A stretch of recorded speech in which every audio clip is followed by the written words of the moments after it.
j'aimerais partager avec vous une parole que j'ai reçue en pensée dans un moment très difficile pour moi, que j'aimerais partager avec vous, parce que j'imagine qu'il y en a certaines parmi vous qui ont traversé ou bien qui traversent encore des moments difficiles semblables à celui que je traversais, qui auraient besoin d'entendre cette parole. Parce que nos situations ne sont pas si uniques que cela. Souvent, il y a des personnes qui traversent les mêmes problèmes, les mêmes galères que nous, sans le savoir.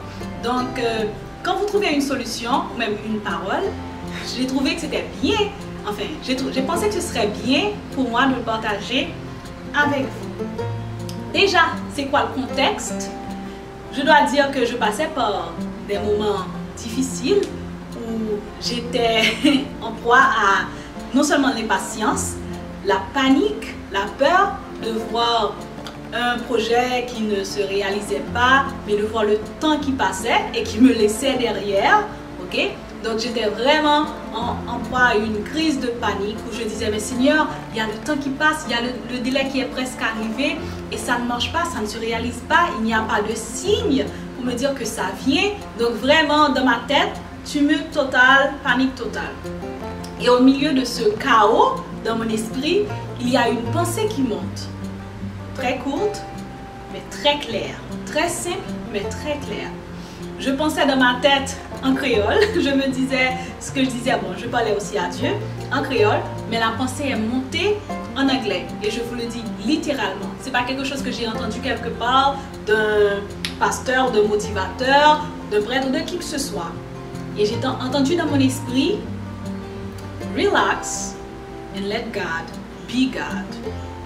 Donc j'ai su que ce n'était pas une pensée propre à moi-même, donc elle m'a été inspirée par le Saint-Esprit, parce que vraiment au milieu de ce chaos-là, je n'aurais jamais pensé une telle chose. Pour qu'une pensée comme cela vienne de moi-même, il aurait fallu que je sois dans le calme, que je sois en train de méditer, okay, de réfléchir, de prier, mais ce n'était pas du tout le cas. Donc à ce moment-là, il n'y a que le Saint-Esprit qui aurait pu m'inspirer une pensée aussi apaisante et réconfortante, qui répondait à mes problèmes, qui répondait à ma panique. Donc c'était vraiment une réponse à ce que je me disais en moi-même, à ce que je disais à Dieu. Et en prenant le temps, enfin, après avoir reçu la parole, j'ai pris le temps pour dire, mais waouh, cette parole est forte. Quelle parole! Et tout d'un coup, j'ai oublié les problèmes, ce qui me tracassait, et j'ai commencé à me focaliser sur la parole. J'ai commencé à voir ce qu'elle veut dire, à essayer de comprendre ce qu'elle veut dire et d'où elle venait. Et c'est là que j'ai compris. Mais c'est exactement Exode 14, verset 14, qui dit « Gardez le silence, l'Éternel combattra pour vous. » En passant, petite parenthèse, la parole de Dieu est la même, elle ne change pas. Même si Dieu vous parle directement, il vous dit quelque chose, il peut changer le contexte pour vous, ou il peut l'adapter à votre niveau de compréhension, à votre niveau de culture, okay, pour que vous la compreniez, parce que l'essentiel pour lui, quand il vous parle, c'est que vous compreniez ce qu'il vous dit. Mais sa parole restera la même, il ne la changera pas pour vous. Donc, j'ai réalisé que c'était Exode 14, verset 14, que Dieu m'a dit, de relax, let God be God. C'est comme, tais-toi, gardez le silence, et l'Éternel combattra pour vous. Donc, j'ai reçu cette parole, le Saint-Esprit m'a dit ce verset de façon détournée pour me réconforter, pour m'apaiser. Et après avoir identifié l'origine de la parole, j'ai commencé à réfléchir, parce que c'est vrai, Dieu vous parle, il vous parle de façon concise. Hein. Il a utilisé seulement 7 mots pour me répondre à tout, pour répondre à quasiment mes lamentations. Il n'a utilisé que 7 mots. Mais ces 7 mots étaient riches de sens. Ces 7 mots renfermaient tout ce qu'il aurait pu me dire. Relax and let God be God. Qu'est-ce que ça veut dire? C'est comme on te dit, laisse Dieu faire son Dieu. C'est comme quand un enfant, eh bien, il fait son enfant. Donc là, tu t'attends à ce que l'enfant fasse tout ce qu'un enfant peut faire. Okay, donc, let God be God means laisse Dieu faire son truc, laisse Dieu faire son Dieu. C'est laisse Dieu faire tout ce qu'il peut faire, tout ce que Dieu veut dire dans son essence même. Et c'est quoi justement? C'est Dieu accomplit l'impossible. Dieu rend possible l'impossible. Dieu fait des choses inimaginables, des choses que nos oreilles n'ont jamais entendues, nos yeux n'ont jamais vues, que notre esprit n'a jamais imaginé. Ce à quoi on ne s'attendait même pas, c'est ce que Dieu fait. Donc Dieu, quand il est Dieu, bon, il est toujours Dieu, il est toujours Dieu, mais c'est exactement ce genre de choses qu'il fait. Il te demande ta permission, parce que c'est toi qui dois lui accorder ta permission. Il ne s'impose pas, il ne s'impose à personne. Mais dès que tu le laisses entrer, dès que tu lui accordes la permission, eh bien, il vient. Il fait quoi? Il fait de nouvelles choses. Il défait ce qui a déjà été fait. Il crée, il innove, il augmente, il multiplie.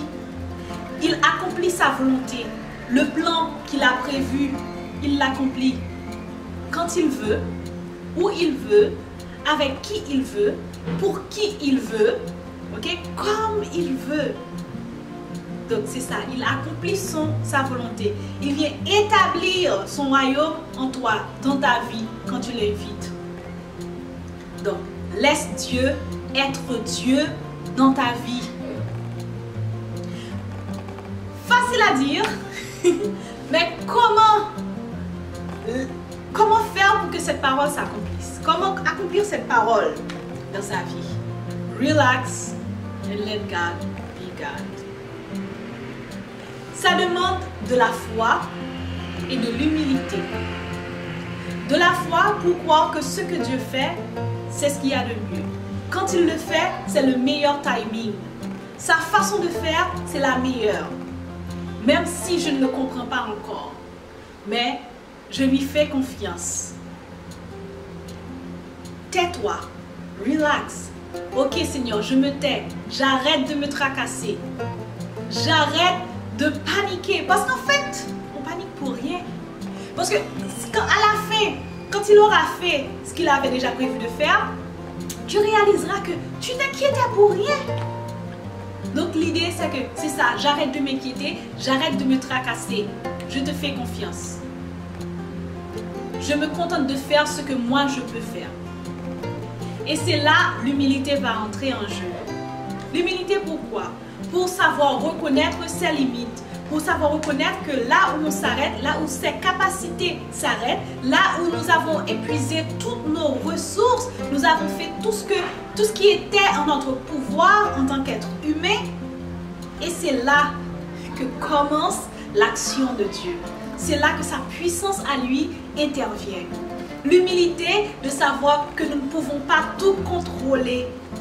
Parce que justement, notre ego nous pousse, bon, surtout les gens qui ont un niveau d'ego, vraiment, même, ça n'a même pas besoin d'être surdimensionné. Mais du moment qu'on a un niveau d'ego considérable, on veut être toujours au contrôle. On veut toujours savoir ce qu'on est en train de faire. On veut toujours connaître la marche à suivre, les étapes. Et déjà, on a les résultats en tête. Ok? Et c'est par rapport aux résultats que nous nous fixons la marche à suivre. Et nous savons à quoi nous attendre parce que nous savons ce que nous faisons. Mais ça ne marche pas comme ça dans les affaires de Dieu.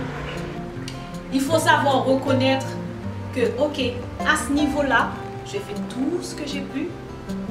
Le reste est à Dieu. Je m'en remets à Dieu pour faire ce que moi je ne peux pas faire. Pour continuer, pour aller là où moi je ne peux pas aller. Il faut beaucoup d'humilité. Donc, accomplir cette parole demande de... En fait, c'est le fruit de l'esprit. Hein. Priez pour que grandisse en vous le fruit de l'esprit. Allez visiter Galates, je ne me souviens plus où c'est. Mais tapez le fruit de l'esprit. Vous verrez que la foi et l'humilité sont deux manifestations du fruit de l'esprit. Donc, vous en avez besoin, justement, pour vous arrêter, pour vous calmer et laisser Dieu faire son truc. Relax and let God be.